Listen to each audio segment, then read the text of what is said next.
voilà, qui m'a fait... Et d'être le plus précis sur comment Moi qui voulais rebondir, on a bien rebondi. Avant de prendre les questions innocentes et candides du public, un petit mot sur l'expo. Je sais que vous-même et vos camarades... Hop, j'ai la preuve. Voilà. Hein, c'est qui sur la photo? Voilà. on est peut-être d'arrestation. Voilà. C'est qui est allé créer... Qui est-ce qui est allé donner du crédit à cette exposition de nazis qui fait la part belle qui fait la part belle aux criminels, qui n'a aucun respect pour les victimes et qui fait l'apologie du meurtre de masse. J'attends vos explications, monsieur Blood. Il n'y avait pas une photo de Tinam aussi, parce qu'il n'y a pas de preuve qu'il y a été là. Lui aussi, il y a été. Ah, moi, j'ai rien du tout. Hein. Moi, on m'a rien envoyé. On m'a dit, ah non, Tinam, non, je ne connais pas. Aussi, un peu avant. Ah ouais. Bon, bah écoute, t'as effacé tes traces alors.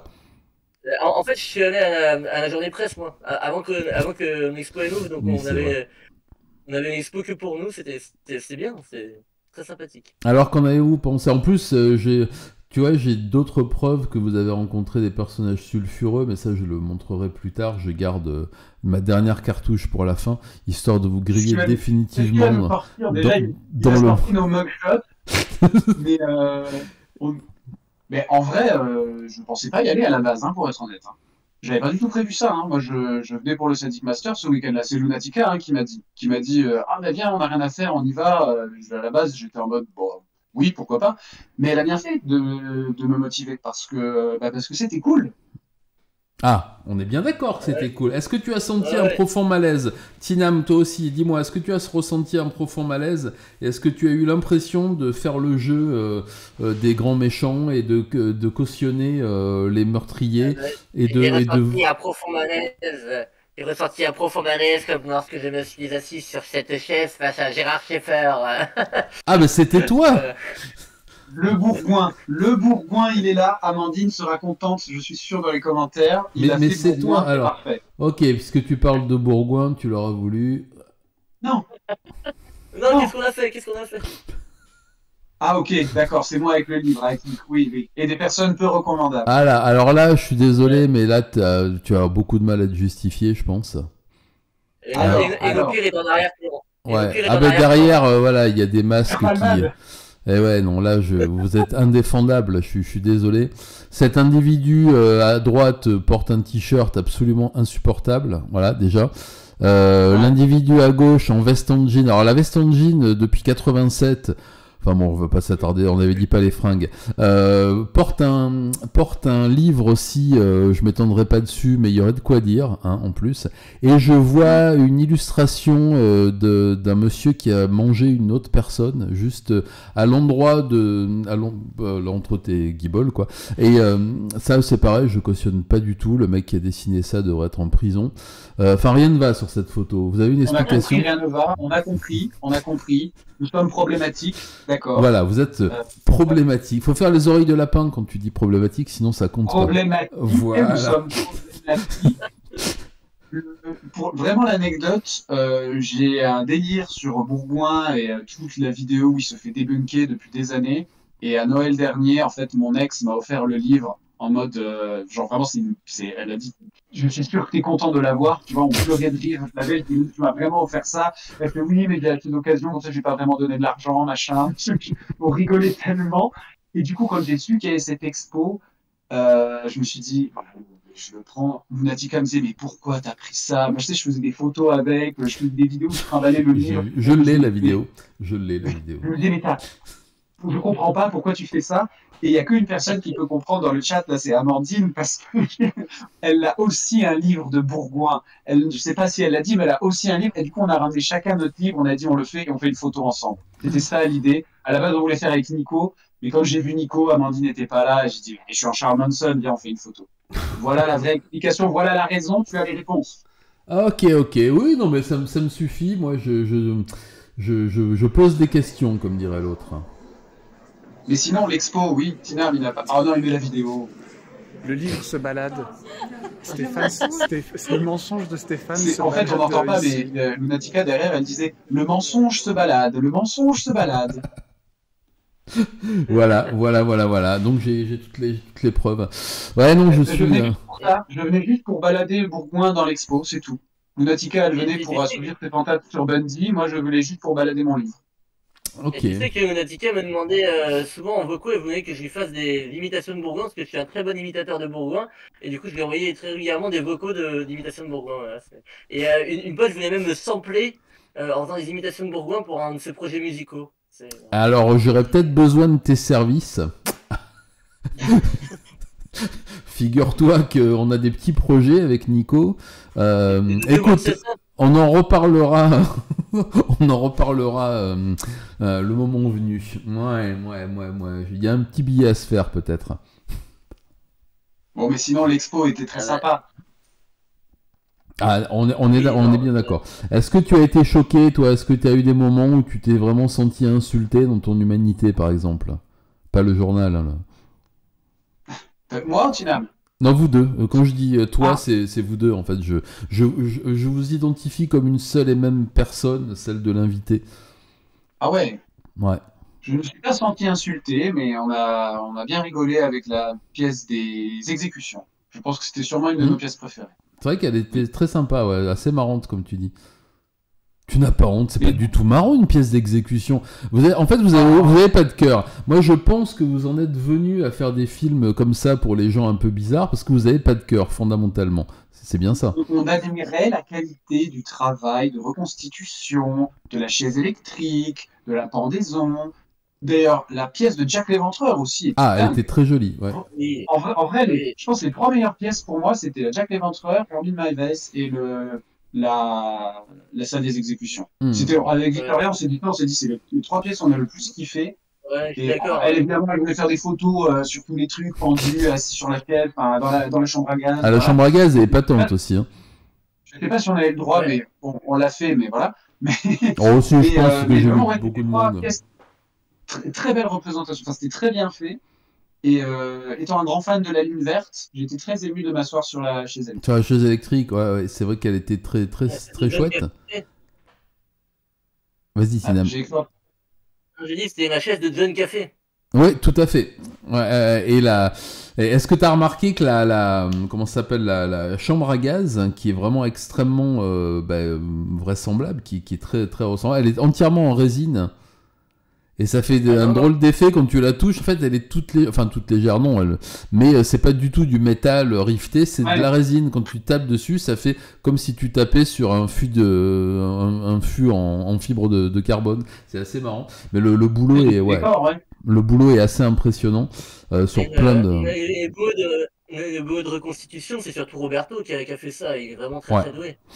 Ah oui, non, il y a Guillaume aussi de Cannibal Design qui a fait qui a fait notamment Edgin et puis comment il s'appelle ce vieux Richard Ramirez, un ex. Très bien fait la sculpture de Ramirez. Ah, très très très joli. Et je sais pas si vous avez écouté le live de lundi, mais Nico était là pour répondre à la harpie. Et il nous a raconté l'anecdote de la boucle d'oreille retrouvée dans la perruque de Ramirez, preuve qu'une fan a pris des photos très très rapprochées avec le mannequin de Ramirez. Ah. Oui, non mais oui, évidemment. On s'en doutait. C'était prévisible. Oui, non mais je m'en doutais aussi. Été à cet événement, c'est sûr. Alors à propos d'Ibristophile, je vois que Viola me dit la cuisine de Gacy plus discrète, mais pas mal non plus. Je suis tout à fait d'accord. Il y a beaucoup de scènes comme ça de reconstitution qui sont vraiment vraiment classe. Et d'après. Elle était belle, ouais. Ah oui, non, elle est vraiment, les strates étaient très réussies. Il y a beaucoup de choses. Attends, c'est celle où il y a le cadavre dans le sol, on est d'accord? Ouais, dans le sol, dans le sous-sol, ouais, tout à fait. Très bien fait, ouais, très bien fait aussi. Ouais. Et alors, d'après Nico, pour les États-Unis, ça va être, ils vont la refaire et ils vont faire une expérience plus immersive où tu pourras carrément rentrer dans une cuisine avec un sous-sol. Enfin, ils vont faire ça beaucoup plus gros. Ouais. Je sais pas si vous avez remarqué dans une des pièces sur les origines de la médecine, enfin de la médecine légale, il y a un coffre, comment on appelle, une vitrine avec un cadavre à l'intérieur allongé, une espèce de momie. Et là, je sais pas si vous avez remarqué, mais il y a plein de petits insectes noirs morts. Et ça, en fait, en Italie, tous les jours, Nico venait avec des poches d'asticots pour les mettre dans le sarcophage. Et ils l'ont pas fait en France, pensant que ça allait peut-être déranger. Tu l'as vu la vidéo? Oui, j'ai vu quand Nico avait fait la première expo en Italie, j'avais vu. Oh, ça aurait été abusé quand même, ça aurait été vraiment chaud. Tu sais, avec Victoria, on se disait, mais attends, c'est une expo genre un musée ou c'est un train fantôme? Parce qu'il y avait des moments, tu sais, c'était un peu les deux mélangés, hein, quand même. Je suis d'accord. On avait du mal à savoir sur quel pied danser. Hein. Ouais. Je suis d'accord, et on en a parlé d'ailleurs lundi, mais moi c'est aussi l'impression que j'en ai, c'est effectivement une expo didactique et un petit train fantôme. Mais et c'est ça qui est assez dérangeant, déstabilisant quand tu connais un peu comment a été fait l'expo. Dans cette pièce-là, il y a des reconstitutions en résine et des vrais cadavres. Oui, il y a un corps de Body World, non? Et il y a une momie au fond, juste en face. Il y a un corps desséché, ça c'est une vraie momie, enfin c'est un vrai corps desséché qui a été... C'est un truc d'anatomie, là? Ouais, c'est ça. Ça, ouais, je veux dire. Et c'est même plus compte de rien. C'est ça, et puis faut dire que les reconstitutions sont tellement de qualité que bah, t'y vois rien, quoi. Tu vois que du feu. Non, l'expo était vraiment voilà. Mais je vous invite je vais la mettre en lien public là, à regarder le petit récapitulatif de Nico lundi soir. C'était drôle. Dommage que Viola n'ait pas eu son micro, mais ce n'est que partie remise parce qu'on aura d'autres choses à dire par rapport à tout ça. Et on va faire ça dès que possible, tant que battre le fer quand il est chaud. Et comme dirait mon cher et distingué confrère et néanmoins estimé éditeur, vas-y, on jette de l'huile sur le feu, viens, on va se marrer. C'était un très bon. Moi, je trouve que c'était de le faire ça à Paris la veille du festival, c'était un très bon prélude au week-end. Hein. Moi, j'ai trouvé ça vraiment. À la base, je me suis dit, j'étais genre en mode, je sais pas trop, on verra. Enfin, j'avais vu la polémique, j'avais vu 2-3 trucs, mais sans plus d'infos. Mais je suis content qu'on l'ait fait, tu vois. C'était vraiment une petite journée, tu te fais une sortie et tout, et ensuite t'enchaînes avec le Sadic Master. Pour moi, c'était très complémentaire, ouais. Je sais qu'il y a pas mal de monde parmi ceux qui sont venus justement pour le festival, qui ont fait ça à d'autres moments durant le week-end et qui, ouais, c'était assez complémentaire, quoi.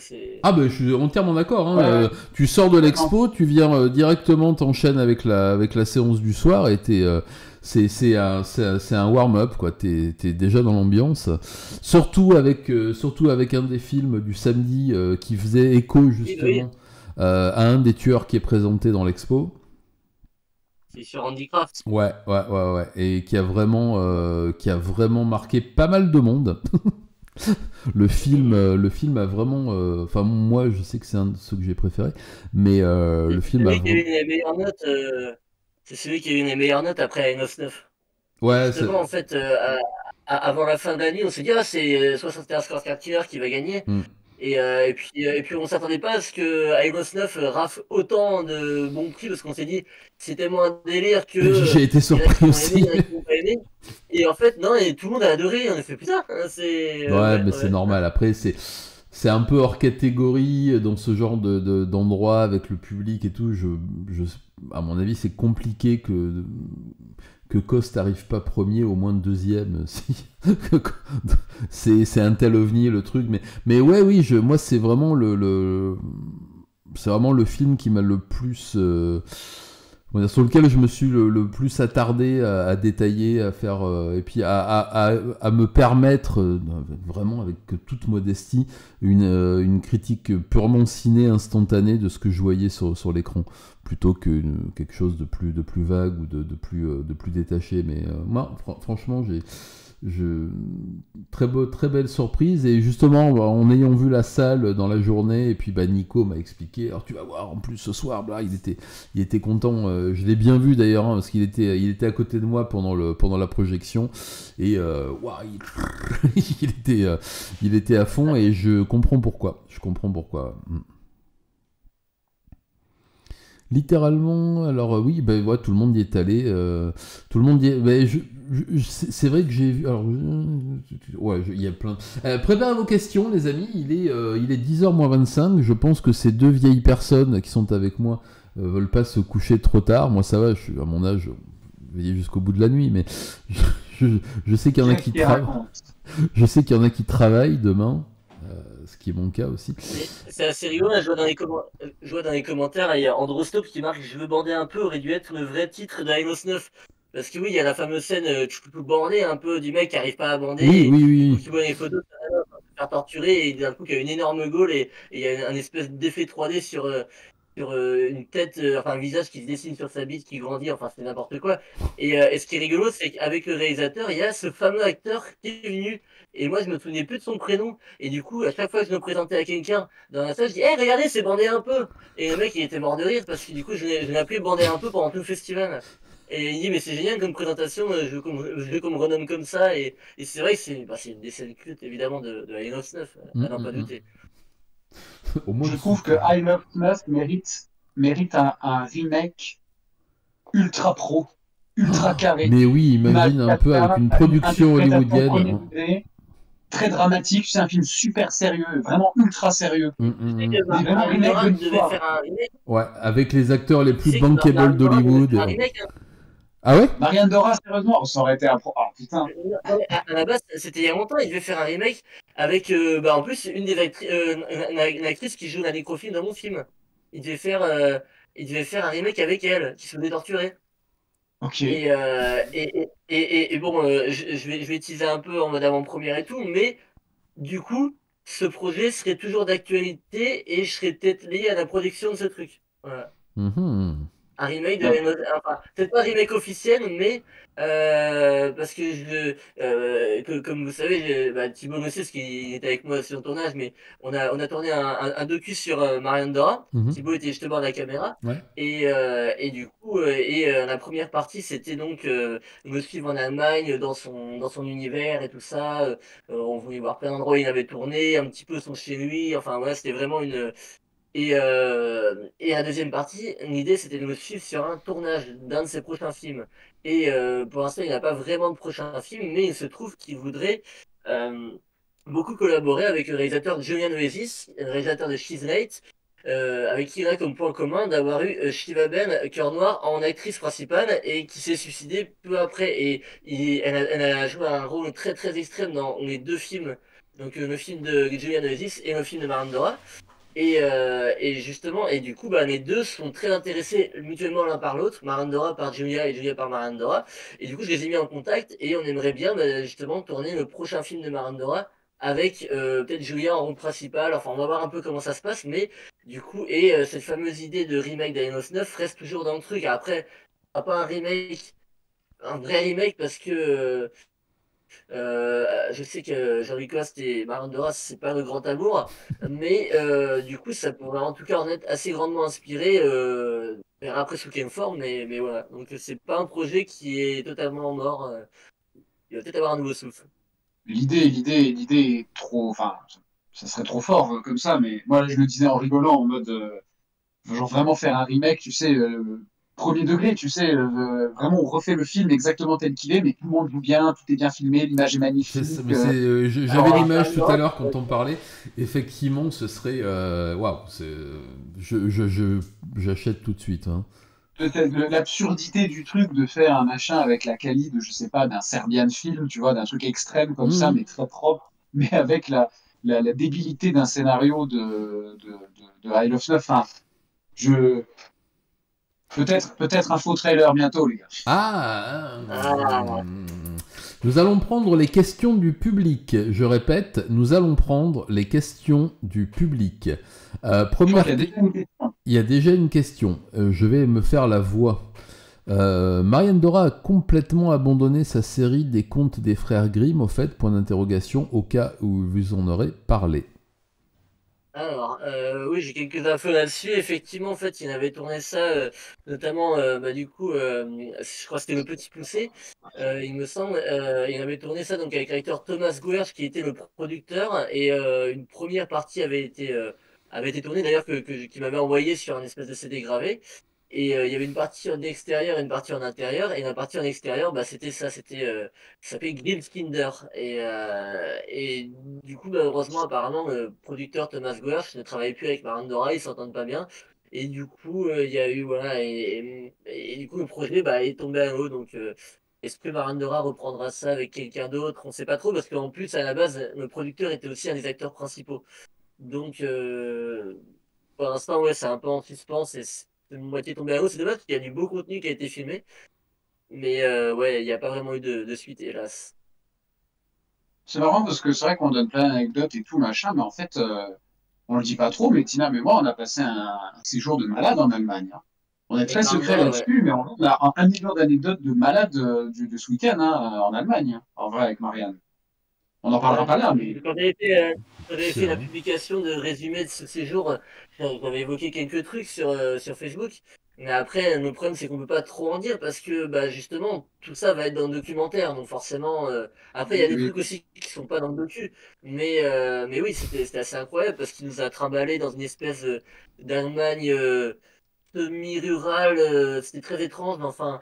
Et on avait l'impression que c'était une Allemagne qui était bloquée dans les années 80, où plus personne, où les gens vivaient comme à l'époque, avec plein de personnages creepy, mais des personnages creepy du quotidien en fait un petit peu. Bah, Donc la belle c'était Allemagne de Armin Meiwes, quoi, la meilleure. ouais c'est ça, c'est un peu bah, cette ambiance. franchement, les gens chez qui on allait, ouais, les gens chez qui on allait, les gens qui nous présentaient, je pense, moi, c'est ça qui m'a le plus marqué, hein. Au-delà de la rencontre avec Marianne, vraiment, c'est les rencontres qu'on a fait dans des univers, enfin, ouais, des baraques. Ouais, en fait, c'est qui ses potes, tu vois, avec qui il traîne, lui. Et on allait chez des gens, mais ouais, non, c'est collector. Que ce soit les conversations, les trucs qu'on a vus, ou même juste l'intérieur de la maison de ces gens. Je sais pas si tu te souviens, Ouais, ouais, Timan, quand même. Mais putain, c'était. Oui, oui, il y a quelque chose d'assez surréaliste. Vraiment, on était sur notre planète pendant 2 jours, hein. le vieux là, qui avait plus dedans, il avait, tu sais, ça a été super bizarre sa baraque. Oui, oui, Tu sais, oui, celui non, mais qui oui. avait- Il y a toujours un vieux dans tes histoires, en fait. Hein. hein, il y avait un mec pareil, on est rentré chez lui et Thibaut il m'a dit putain, j'ai l'impression de rentrer dans la maison de Jeffrey Dahmer quoi. Ok. Tu vois ce qui Ah. parle? Ouais, ouais, Non, mais c'est. des espèces de petits endroits exigus dans une ruelle bizarre où tu as l'impression, à un moment, on Je a pris un vois, ouais. escalier, j'avais l'impression que c'était l'escalier du père Carras dans L'Exorciste. On avait enfin, c'était très étrange, mais en même temps, c'était surtout très flou, hein, parce que tu n'avais pas Marianne qui était là à t'expliquer bien en détail. Le gars, il dit, non, maintenant, vous le suivez. Et nous, on disait, Ouais, mais, ça. Et puis, on est chez des gens d'un coup. Ah bah, bonjour, ok, on s'est un peu gêné avec une caméra, tout ça. Puis, mais, il nous donnait pas trop d'explications, donc je pense que ça a joué à notre, on était ouais, tout le temps ouais. perdus, hein. Ouais, c'est ça, le truc, c'est qu'il a déjà, c'est un personnage mystérieux, et on s'est dit, si on fait une docu sur lui qu'on vient de suivre, peut-être qu'il va être un peu plus explicite, mais en fait, il a gardé la même ligne de conduite. Et Ouais, pendant tout ouais. le festival, il nous a jamais indiqué une seule adresse. Il nous disait, oui, rendez-vous ici à telle heure, je serai là. Et même quand il nous amenait dans les endroits, il nous donnait pas d'adresse GPS, il nous disait, bah, tu tournes à droite, tu tournes à gauche. En plus, il y avait la brume et tout, donc c'était très étrange. Et des fois, on rentrait chez des gens, on ne savait même pas si c'était des gens qui connaissaient, c'était des gens qui l'avaient convaincu avant, parce qu'on est rentré dans une maison qui était un ancien lieu de tournage de film, mais qui était maintenant habité par une petite famille Ouais. allemande. Ah, ok. Ça, c'est Et on est ça. rentré dedans.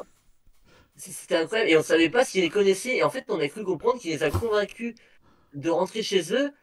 Et quand on est rentré dans la pièce, c'était la pièce où il avait tourné des trucs atroces. C'était la chambre d'une gamine. C'était la chambre de la gamine de la famille. Et on fait, mais attends, mais c'est bien ici. Et Camille oui, qui était là, et on avait Camille qui était là, et hein. la gamine qui était là, et on avait l'impression qu'ils comprenaient pas ce que Barbara avait vraiment tourné ici. Et je sais pas exactement ce qu'il leur a dit, mais nous, quand on a compris, on a fait, mais c'est incroyable, quoi. C'est très, très étrange comme. Et ouais, du coup, on a eu des surprises à chaque instant, et on avait l'impression d'être un peu plongé dans une sorte de film de Marandora pendant tous ces jours, quoi. C'était assez génial. Ok, Mais je. au-delà de ça, les gens étaient très, très gentils, hein, parce que au-delà Et de en la plus, ils étaient bizarrerie, allemands. tout ça, les gens étaient adorables, que Mais ce les soit, Allemands tu sais, sont ils très venaient gentils, boire hein, un coup. globalement. Ouais, ouais, ouais.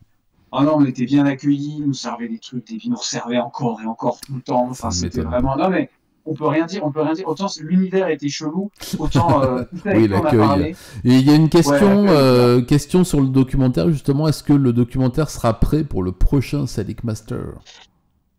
Je pense pas parce que le truc, c'est que la deuxième partie qu'on veut tourner, justement, donc qui consisterait à suivre Marandora sur un tournage, il faut qu'on arrive à le canner sur un tournage. Et Marandora est très très peu disponible, il répond très lentement, c'est assez compliqué de me joindre. Et même pour le docu, on savait, jusqu'au dernier moment, on savait même pas s'il allait être là au point de rendez-vous. Donc il fonctionne tout le temps comme ça. Et du coup, bah, c'était un peu stressant parce on pensait qu'on allait aller en Allemagne, on n'avait aucune certitude qu'il débarque au point de rendez-vous. Et donc ça c'était très très bizarre, mais non, le docu, je pense pas parce que le temps qu'on trouve une bonne date de tournage et qu'on arrive à coordonner tout le monde, ensuite que la première partie et la deuxième soient ensemble montées, je pense que ça peut prendre quand même pas mal de temps. Donc j'ai un doute si on le fait qu'au prochain samedi que ça soit prêt. Peut-être celui d'après éventuellement. Mais du coup, ça me paraît très très peu probable en tout cas pour la Non, 11e faut pas précipiter ce truc, Ouais. prends bien Oui, ton ça, temps. Ouais. Ouais. Eh bien, merci pour ta réponse. Les amis, si vous avez une dernière question, c'est le moment ou jamais. J'espère que vous avez eu une petite idée un peu plus précise de ce qui a pu se passer pendant ce week-end infernal. On aura encore plein de choses à vous raconter, mais je pense que pour ça, il va falloir venir à la prochaine édition. Comme je vous ai dit, moi je compte y être. Bien entendu. Inch'Allah, comme on dit chez les jésuites, si Dieu me prête vie. En tout cas, ah bah c'est du beau. Oui, non mais je sais, c'est comme ça. Je ne peux que vous inciter à aller de ce pas dévorer tout le contenu de nos camarades de No Reason sur leur chaîne YouTube, fidèlement. Et régulièrement alimenté. Je ne manquerai pas de vous donner des nouvelles, des choses à venir, que ça soit sur la chaîne ou dans les petites productions. J'avais l'intention peut-être de faire un florilège de tout ce qu'on a pu voir, de tout ce qu'on a pu faire. Mais on verra, on refera peut-être un live tous ensemble. On va voir, peut-être parler des avancées des projets des uns et des autres. Ça m'intéresse au plus haut point. Ça serait cool qu'on arrive à voir Mélo peut-être une fois. Ben, c'est pour ça, voilà, c'est pour ça que le jour où elle est dispo, là, on fait un live général, j'agrandirai ma fenêtre comme ça et on invitera le plus de monde possible pour qu'il y ait des discussions endiablées sur plein de sujets. En tout cas, je sais, pour en avoir parlé pas mal avec les abonnés, que ça soit sur mes réseaux ou ici, ou même sur certains trucs de discussion sur YouTube, que ça a créé pas mal d'envie. Donc il va falloir agrandir, il va falloir pousser les murs peut-être l'année prochaine. J'ai dans l'idée que ça va... Je pense que... Je vois un peu ce qui se passe. J'en parle même autour de moi, même avec mon métier alimentaire là, de graveur de peau d'humain. Là, j'en parle un peu et je vois qu'il y a un intérêt constant et grandissant pour cette espèce de retour au vieil underground des grandes années. Les gens sont curieux. Tu sais, quand tu m'avais envoyé les flyers, j'en ai donné à tous les gens qui avaient acheté mes bouquins, donc je les ai glissés dans les livres, dans les envois, etc. Et j'en avais mis quelques-uns en dépôt dans la petite supérette qui est à côté de chez moi, là où je vais acheter mes cafés, mes bières, mon essuie-tout pour le shop de tatou quand j'ai oublié d'en prendre chez le grossiste, donc j'y vais quasiment tous les jours. Et tout est parti. J'étais extrêmement étonné. Tout est parti et j'en ai discuté ensuite avec 2-3 personnes dont c'est absolument pas l'univers, mais vraiment pas. Moi je vis en pleine campagne dans le Périgord, on n'est vraiment pas là-dessus quoi. Et il y avait plein de questions des gens qui étaient assez intéressantes, dont une des petites vendeuses à mi-temps là qui me dit « Ah, je suis allé voir un petit peu. J'ai regardé un peu sur internet, ça a l'air hyper intéressant, mais c'est des films qu'on voit jamais ailleurs. » Je dis ouais, on va dire que c'est la première définition du Sadic Master, c'est des films et des filles aussi, des films qu'on voit jamais ailleurs. Et elle me dit mais ça se délocalise, ça va ailleurs qu'à Paris et tout. Je dis non, je pense pas que ce soit dans les projets, mais en tout cas je vois qu'il y a un intérêt quand même, un peu comme ce que ça peut créé comme engouement pour... Bonne soirée à toi Viola, bonsoir et belle nuit. Je te réponds, je te promets demain, cochon qui s'en dédie. En plus j'ai la ref, hein. C'est soit Salaud, soit Madame Bovary. Je vous laisse méditer là-dessus. Et les 120 jours de Sodome, hein, salaud, pas mon voisin. Donc ouais, ça a créé une certaine curiosité et j'ai bien compris, j'ai reçu pas mal de mails là, de DM et tout ça, d'abonnés qui devaient venir, qui n'ont pas pu venir, qui sont super dégoûtés parce qu'ils ont entendu ce qu'on en avait dit, les petits débriefs, les machins, donc ce serait... ouais. Et puis si un jour, si vous voulez délocaliser dans le sud, vous savez qu'il y a une vie en dessous de la Loire. Hein.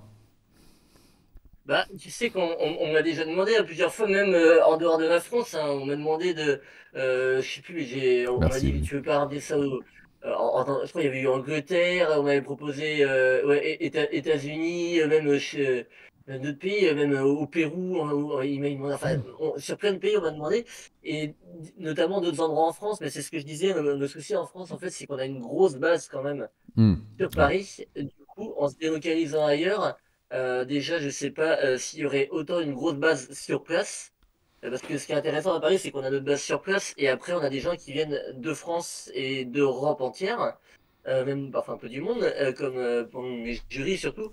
Mais dans les spectateurs, on en a même qui viennent d'Allemagne, Belgique, Hollande, Hmm, Danemark, hmm. tout ça. Donc, voilà, c'est ça. Donc, on a notre base à Paris. Et puis en plus, Paris, c'est une ville qui quand même permet de donner un certain impact quand on veut ramener par exemple des réalisateurs de loin et qu'on n'a pas forcément les moyens de les défrayer sous tous les aspects. Quand on leur dit ouais mais vous savez vous venez au festival mais vous venez aussi sur Paris, donc du coup sur Ouais. Paris vous pouvez faire un séjour touristique, vous pouvez profiter de tous les avantages de Paris en plus du festival, et du coup ils considèrent un peu ça comme un séjour sur Paris en même temps. Et un séjour sur Paris, nous on a l'habitude parce qu'on y est, mais ou parce qu'on y va souvent, mais un séjour sur Paris, selon où on se trouve dans le monde ou dans l'Europe, un truc vraiment exceptionnel. Donc du Ah coup, oui, ça je suis d'accord. Hein. parfois c'est un argument de plus pour que les gens viennent au festival et justifient leur venue. Et donc c'est pour ça que Paris a quand même une aura et quelque chose qui voilà qui est assez inégalable Hmm, hmm. en la matière, quoi.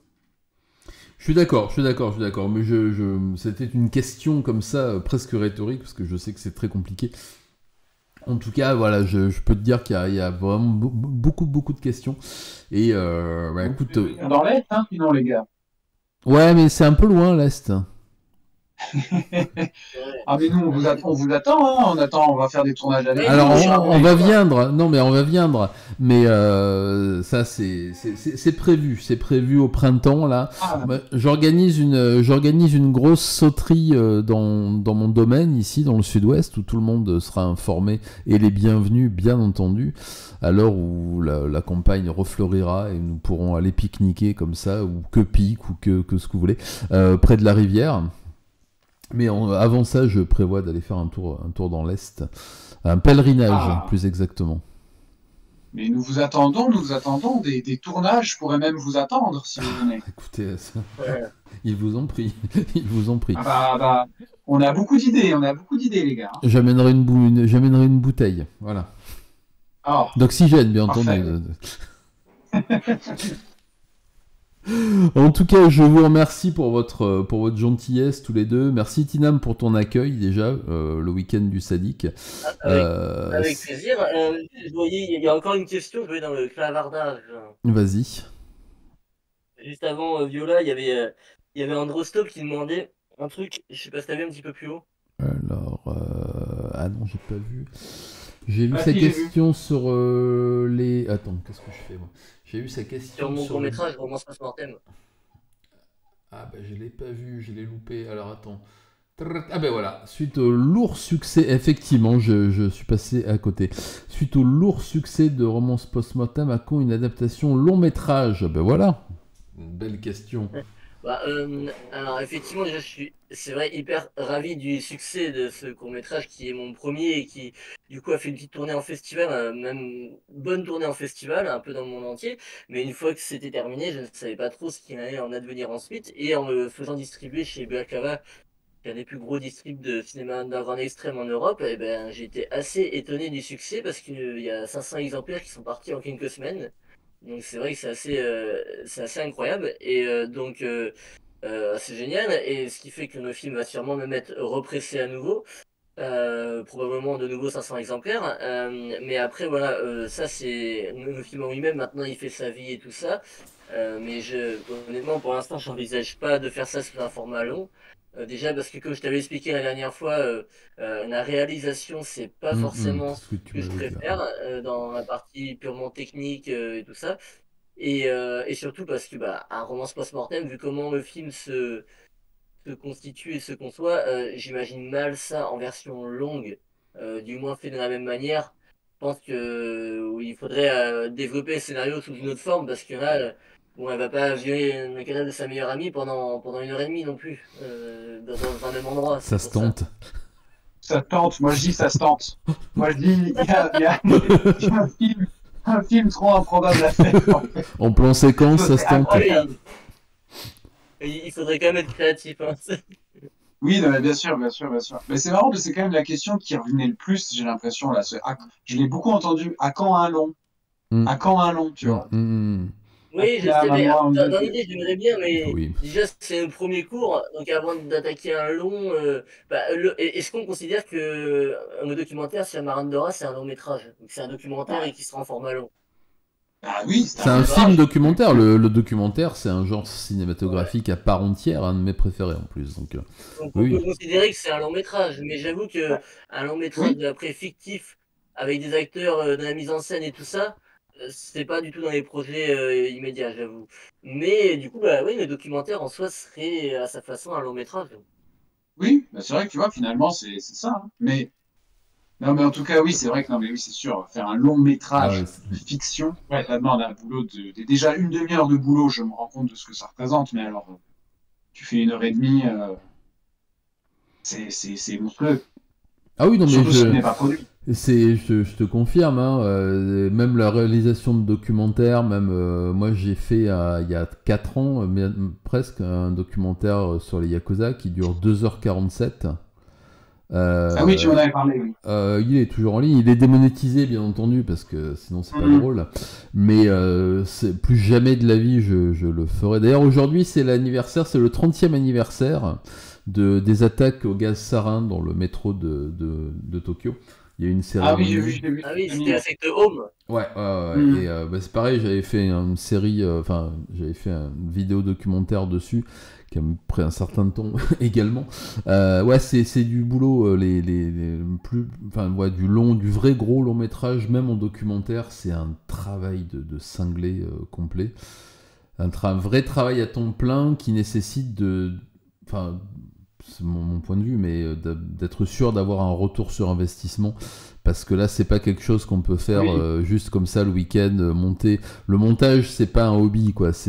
Le montage à grande échelle, c'est pas un hobby, c'est compliqué. Mais nous prenons en compte toutes les remarques que nous entendons, hein, tous les conseils, tous les gens qui viennent nous dire oh, faites ci, faites ça, qui nous suggèrent des idées. Nico a beaucoup de bonnes idées, il m'en a suggéré une d'ailleurs il n'y a pas très longtemps. Sachez que nous prenons note de tout, vos revendications, etc. Et que tout ce que vous dites ne tombe pas dans l'oreille d'un sourd. Hein, et donc, il est peut-être possible que vous ayez des surprises l'an prochain. Voilà, je dis juste ça. Voilà. Et merci aussi à Lulu la Tortue pour son commentaire qui dit qu'elle apprécie beaucoup notre manière de parler de notre passion du cinéma. Je suis tout à fait d'accord avec elle. Je trouve qu'il y a une communication. Lulu la Tortue. Yeah. Mais normalement, ça fait des cœurs quand on fait ça. Il n'y a que ma fille qui arrive. Mais non, ça marche plus. Bon, tant pis. En tout cas, merci du fond du cœur à vous deux déjà pour tout. Merci à toi Tinam pour ton accueil et puis pour ce week-end inoubliable. Merci à toi Thibaut pour tout ce que tu as fait pour l'humanité pendant pas le journal, hein, pendant tous ces mois. Pour l'humanité, oui, je suis un sauveur. C'est ça. D'où la couronne de pin pendant le week-end, hein, c'est toujours. Il faut que je la retrouve. J'en ai une aussi comme ça, mais en caoutchouc. Il faudra que je te l'offre un jour. Les amis, je vous remercie d'avoir été présents une fois de plus pour écouter nos calembredaines et je vous conseille d'aller vite fait voir les contenus de nos deux camarades. Je vous remercie encore une fois. Je vous dis à samedi. Non, samedi, il n'y a pas de première, c'est une rediffusion. À lundi prochain pour un petit Satsujin, actualité japonaise, tout ce qu'il y a de plus normal et de plus réglementaire. Tinam, bonne soirée à toi. Il est parti. Merci à toi aussi. Merci à toi. Thibaut, merci à toi. Très bonne soirée et merci. Et vous les amis, merci. Je vous embrasse pour ceux que ça intéresse et pour les autres, je vous dis... Matane.